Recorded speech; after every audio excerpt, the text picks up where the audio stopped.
Dari Banda Aceh diberitakan 2 orang jemaah haji asal embarkasi Aceh meninggal dunia di Tanah Suci Arab Saudi pada Kamis 20 Juni 2024. Marhani binti Muhammad Taib 65 tahun tergabung dalam kelompok terbang kloter BTJ-02 meninggal dunia pada jam 15 waktu Arab Saudi, dan Halimah binti Badai Pekan 67 tahun kloter BTJ-04 meninggal dunia jam 15.30 waktu Arab Saudi. Menurut sertifikat kematian Saudi yang dikeluarkan Kantor Kesehatan Haji KKHI Mekah, Marhani didiagnosa mengidap infeksi paru dan hypertension. Ketua Petugas Penyelenggara Ibadah Haji Indonesia PPIH Embarkasi Aceh Azhari mengatakan bahwa Marhani yang meninggal di Rumah Sakit An-Nur Mekah adalah istri dari almarhum Nasrun Ismail, jemaah haji yang meninggal dunia pada Rabu 19 Juni 2024.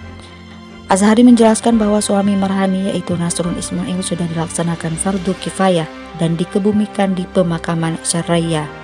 Sedangkan Halimah didiagnosa sakit jantung. Halimah mempunyai riwayat dirujuk ke KKHI dan pos kesehatan Mina sebelum meninggal di penginapan Hotel Laut Al-Masyir.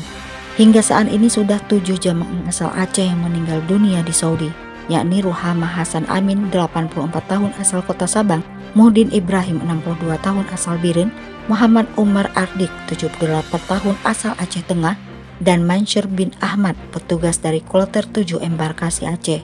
Kemudian suami istri Nasrun bin Ismail 75 tahun, Marhani binti Muhammad Taib 65 tahun asal Biren, dan Halimah binti Badai Pekan 67 tahun asal Pidi.